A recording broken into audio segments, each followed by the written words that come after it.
کہ شب برات کی حقیقت کیا ہے، اس رات میں نامہ اعمال کیوں تبدیل ہوتے ہیں، اور اس رات میں انسانوں کے بارے میں کون کون سے اہم فیصلے کیے جاتے ہیں، اور اگر خدا نخواستہ ہمارا نام بھی مردہ لوگوں کی لسٹ میں لکھ چکا ہو تو ہمیں کیا کرنا چاہیے، اس رات کتنے لوگوں کی مغفرت کی جاتی ہے، اور اس رات کون سے وہ بدبخت لوگ ہیں جن کی مغفرت نہیں کی جاتی، اور حضور صلی اللہ تعالی علیہ وآلہ وسلم نے اس رات کون کون سے عمل کرنے کا ارشاد فرمایا، اور با تقاضۂ مسلمان ہم کو شب بارات کو کس طرح گزارنا چاہیے۔ پیارے دوستو، ان تمام تر سوالات کے جوابات قرآن و حدیث کی روشنی میں آج کے اس ویڈیو میں ہم آپ کو بتائیں گے، لہٰذا آپ سے گزارش ہے کہ ہماری اس ویڈیو کو اینڈ تک ضرور دیکھیے گا۔ پیارے دوستو، شعبان المعظم کی 15ویں رات کو شب برات کہا جاتا ہے۔ شب رات کو کہتے ہیں اور برات کے معنی ہے بری ہونا، چونکہ اس رات کو مسلمان توبہ کر کے اور اللہ تبارک و تعالیٰ کی بارگاہ میں اپنے گناہوں کی معافی طلب کرتے ہیں، اور اللہ تبارک و تعالیٰ کی بارگاہ میں اپنے گناہوں کو چھوڑنے کا عہد کرتے ہیں، تو اللہ تبارک و تعالیٰ اپنی رحمت کے صدقے بے شمار مسلمانوں کو جہنم سے نجات دیتا ہے، اس لیے اس رات کو شب برات کہتے ہیں۔ حضرت عطا بن یسار رضی اللہ تعالی عنہ بیان فرماتے ہیں کہ لیلۃ القدر کے بعد شعبان کی 15ویں رات سب سے افضل رات ہے۔ پیارے دوستو، آپ کو بتاتے چلیں کہ شب برات فرشتوں کے لیے اللہ تبارک و تعالی نے عید کا دن مقرر کیا ہے، جس طرح کہ اللہ تبارک و تعالی نے زمین پر رہنے والے انسانوں کو 2 عیدیں عطا فرمائیں، اسی طرح اللہ تبارک و تعالی نے آسمان والوں کے لیے بھی 2 عیدیں مقرر کر رکھی ہیں، ایک شب برات اور دوسری شب قدر۔ انسان چونکہ یہ دونوں عیدیں دن میں مناتے ہیں، جبکہ فرشتے یہ دونوں عیدیں رات کو مناتے ہیں۔ اللہ تبارک و تعالی نے ان دونوں راتوں کو فرشتوں کے لیے عید اس لیے مقرر کیا کیونکہ انسان رات کو سو جاتا ہے، جبکہ فرشتے رات کو سوتے نہیں، وہ ہر وقت اللہ تبارک و تعالی کی عبادت میں مصروف رہتے ہیں۔ پیارے دوستو، شب برات کے متعلق اللہ تبارک و تعالی قرآن پاک میں ارشاد فرماتا ہے، قسم ہے اس روشن کتاب کی، بے شک ہم نے اسے برکت والی رات میں اتارا، بے شک ہم ڈر سنانے والے ہیں۔ اس میں بانٹ دیا جاتا ہے ہر حکمت والا کام۔ اس آیت کریمہ کی تفسیر میں مفسرین لکھتے ہیں کہ اس شب سے مراد شب قدر یا شب برات ہے، اور حضرت اکرمہ رضی اللہ تعالی عنہ اور دیگر مفسرین بیان کرتے ہیں کہ لیلۃ مبارکہ سے مراد شب برات ہے۔ پیارے دوستو، اس رات کے اندر ان تمام لوگوں کی فہرست تیار کی جاتی ہے جو اس دنیا کے اندر زندہ رہنے والے ہوں گے، اور جو اس سال کے اندر مرنے والے ہوں گے، اور جو حج کرنے والے ہوں گے۔ ان تمام لوگوں کے نام اس فہرست کے اندر لکھے جاتے ہیں۔ اس فہرست میں درج ہونے والے ہر حکم کی تعمیل میں ذرہ برابر بھی کمی نہیں کی جاتی۔ حضرت عائشہ صدیقہ رضی اللہ تعالی عنہ بیان فرماتی ہیں کہ رسول اکرم صلی اللہ تعالی علیہ وآلہ وسلم نے ارشاد فرمایا، کیا تم جانتی ہو کہ شعبان کی 15ویں شب میں کیا ہوتا ہے؟ تو حضرت عائشہ صدیقہ رضی اللہ تعالی عنہ نے عرض کیا، یا رسول اللہ صلی اللہ تعالی علیہ وآلہ وسلم، آپ ہی ارشاد فرما دیجئے۔ تو نبی کریم رؤوف الرحیم صلی اللہ تعالی علیہ وآلہ وسلم نے ارشاد فرمایا کہ آئندہ سال میں جتنے بھی پیدا ہونے والے ہوتے ہیں وہ اس رات میں لکھ دیے جاتے ہیں، اور جتنے لوگ آئندہ سال میں مرنے والے ہوتے ہیں وہ بھی اس رات میں لکھ دیے جاتے ہیں، اور اس رات میں لوگوں کے سال بھر کے اعمال اٹھائے جاتے ہیں، اور اس رات میں لوگوں کا رزق مقرر کیا جاتا ہے اور رزق اتارا جاتا ہے۔ حضرت عطا بن یسار رضی اللہ تعالی عنہ بیان فرماتے ہیں کہ شعبان کی 15ویں رات اللہ تبارک و تعالی ملک الموت کو ایک فہرست دے کر حکم فرماتا ہے کہ جن جن لوگوں کے نام اس فہرست میں لکھے ہیں ان کی روحوں کو آئندہ سال مقررہ وقتوں پر قبض کرنا۔ پیارے دوستو، اس رات میں لوگوں کی زندگی اور موت کا فیصلہ ہو چکا ہوتا ہے، جبکہ لوگوں کے حالات یہ ہوتے ہیں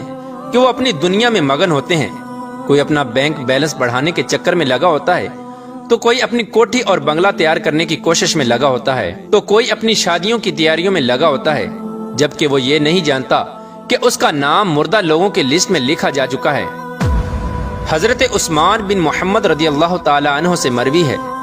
کہ سرور کائنات حضرت محمد مصطفیٰ صلی اللہ تعالی علیہ وآلہ وسلم نے ارشاد فرمایا کہ ایک شعبان سے دوسرے شعبان تک لوگوں کی زندگی منقطع کرنے کا وقت اس رات میں لکھا جاتا ہے، یہاں تک کہ انسان شادی بیاہ کرتا ہے اور اس کے بچے پیدا ہوتے ہیں، حالانکہ اس کا نام مردوں کی فہرست میں لکھا جا چکا ہوتا ہے۔ پیارا دوستو، شب برات کی ایک بہت بڑی خصوصیت یہ بھی ہے کہ اس رات میں اللہ تبارک و تعالی بے شمار لوگوں کی بخشش فرماتا ہے، جیسا کہ حضرت عائشہ صدیقہ رضی اللہ تعالی عنہ بیان فرماتی ہیں کہ ایک رات میں نے حضور اکرم صلی اللہ تعالی علیہ وآلہ وسلم کو اپنے پاس نہ پایا تو میں آپ کی تلاش میں نکلی۔ میں نے دیکھا کہ حضور پاک صلی اللہ تعالی علیہ وآلہ وسلم جنت البقیع میں تشریف فرما ہیں، اور آپ صلی اللہ تعالی علیہ وآلہ وسلم نے فرمایا، کیا تمہیں یہ خوف ہے کہ اللہ تبارک و تعالی اور اس کا رسول تمہارے ساتھ زیادتی کریں گے؟ میں نے عرض کیا، یا رسول اللہ صلی اللہ تعالی علیہ وآلہ وسلم، مجھے یہ خیال ہوا کہ شاید آپ کسی دوسری اہلیہ کے پاس تشریف لے گئے ہیں۔ تو حضور پاک صلی اللہ تعالی علیہ وآلہ وسلم نے ارشاد فرمایا، بے شک اللہ تبارک و تعالی شعبان کی 15ویں شب آسمان دنیا پر اپنی شان کے مطابق جلوہ گر ہوتا ہے، اور قبیلہ بنو کلب کی بکریوں کے بالوں سے بھی زیادہ لوگوں کی مغفرت فرماتا ہے۔ حضرت ابو بکر صدیق رضی اللہ تعالی عنہ روایت کرتے ہیں کہ حضور اکرم صلی اللہ تعالی علیہ وآلہ وسلم نے ارشاد فرمایا کہ شعبان کی 15ویں شب میں اللہ تبارک و تعالی آسمان دنیا پر اپنی شان کے مطابق جلوہ گر ہوتا ہے،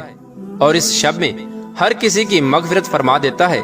سوائے ان لوگوں کے جو شرک کرنے والے ہوں اور بغض رکھنے والے ہوں۔ اور ایک دوسری روایت میں آتا ہے کہ نبی کریم رؤوف الرحیم صلی اللہ تعالی علیہ وآلہ وسلم نے ارشاد فرمایا کہ اللہ تبارک و تعالی شعبان کی 15ویں شب میں اپنے رحم و کرم سے تمام مخلوقات کی بخشش فرما دیتا ہے سوائے ان لوگوں کے جو شرک کرنے والے ہوں اور کینہ رکھنے والے ہوں۔ حضرت عبداللہ بن عمر بن عاص رضی اللہ تعالی عنہ سے روایت ہے کہ حضور اکرم صلی اللہ تعالی علیہ وآلہ وسلم نے ارشاد فرمایا کہ شعبان کی 15ویں رات میں اللہ تبارک و تعالی اپنی رحمت سے 2 شخصوں کے علاوہ سب لوگوں کی مغفرت فرما دیتا ہے، ایک وہ شخص جو کینہ رکھنے والا ہو، اور دوسرا وہ شخص جو کسی کو ناحق قتل کرنے والا ہو۔ پیارا دوستو، شب برات میں فرشتوں کو بعض امور دیے جاتے ہیں، اور شب برات ایک ایسی رات ہے جس میں اللہ تبارک و تعالی مسلمانوں کی مغفرت فرماتا ہے اور دعاؤں کو قبول کرتا ہے، جیسا کہ حضرت عثمان رضی اللہ تعالی عنہ روایت کرتے ہیں کہ حضور اکرم صلی اللہ تعالی علیہ وآلہ وسلم نے ارشاد فرمایا، جب شعبان کی 15ویں شب آتی ہے تو اللہ تبارک و تعالی کی طرف سے یہ اعلان ہوتا ہے کوئی مغفرت طلب کرنے والا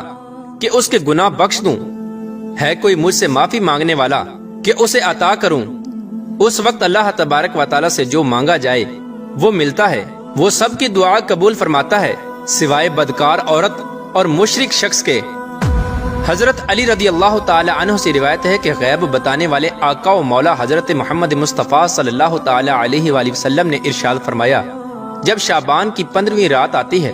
تو رات کو قیام کرو اور دن کو روزہ رکھو، کیونکہ غروب آفتاب کے وقت سے ہی اللہ تبارک و تعالی کی رحمت آسمان دنیا پر نازل ہو جاتی ہے،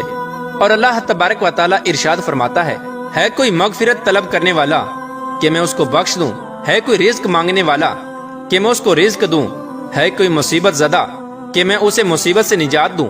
یہ اعلان طلوع فجر تک اللہ تبارک و تعالی کی طرف سے ہوتا رہتا ہے۔ پیارا دوستو، حضور اکرم صلی اللہ تعالی علیہ وآلہ وسلم نے ارشاد فرمایا کہ شعبان میرا مہینہ ہے اور رمضان اللہ تبارک و تعالی کا مہینہ ہے۔ روایات میں آتا ہے کہ حضور اکرم صلی اللہ تعالی علیہ وآلہ وسلم ماہ رمضان کے علاوہ شعبان المکرم میں سب سے زیادہ روزے رکھا کرتے اور اللہ تبارک و تعالی کی عبادت کے لیے کمر بستہ ہو جاتے، اور حضور صلی اللہ تعالی علیہ وآلہ وسلم شعبان المبارک میں بہت زیادہ اللہ تبارک و تعالی کی عبادت کیا کرتے اور صحابہ کرام کو اس کی تلقین کیا کرتے۔ لیکن افسوس کہ آج کے دور میں لوگ اس مقدس رات کو آتش بازی کی نظر کر دیتے ہیں۔ جس رات میں اللہ تبارک و تعالی سے مغفرت طلب کرنی چاہیے، اس رات کو آج کے مسلمان فضول خرچی اور آتش بازی میں گزار دیتے ہیں، اور اللہ تبارک و تعالی کو راضی کرنے کی بجائے الٹا ان گناہوں کے اندر مبتلا ہو کر اللہ تبارک و تعالی کی نافرمانیاں کرنے لگتے ہیں اور اللہ تبارک و تعالی کو ناراض کر بیٹھتے ہیں۔ پیار دوستو، اس رات کے اندر ہمیں کثرت سے اللہ تبارک و تعالی کی عبادت کرنی چاہیے اور ہمیشہ ہمیشہ کے لیے اپنے گناہوں سے توبہ کرنی چاہیے، کیونکہ ہو سکتا ہے کہ ہمارا نام بھی ان لوگوں کی فہرست میں لکھا جا چکا ہو جو اس سال مرنے والے ہیں۔ ہمیں چاہیے کہ ہم اپنے تمام گناہوں سے توبہ کریں اور اللہ تبارک و تعالی کی بارگاہ میں اپنے گناہوں کی معافی طلب کریں۔ پیار دوستو، شب برات کی رات کو اللہ تبارک و تعالی کی بارگاہ میں گزارنا چاہیے اور شب بیداری کرنی چاہیے، جیسا کہ رسول اللہ صلی اللہ تعالی علیہ وآلہ وسلم خود بھی شب بیداری کرتے اور دوسروں کو بھی شب بیداری کرنے کی تلقین فرماتے اور اللہ تبارک و تعالی کی عبادت کرنے کا حکم ارشاد فرماتے۔ اللہ تبارک و تعالی سے دعا ہے کہ حضور پاک صلی اللہ تعالی علیہ وآلہ وسلم کے بتائے ہوئے راستے پر چلنے کی توفیق عطا فرمائے اور حضور صلی اللہ تعالی علیہ وآلہ وسلم کی محبت کے اندر جینا مرنا نصیب فرمائے، اور اس رات کے صدقے اللہ تبارک و تعالی ہماری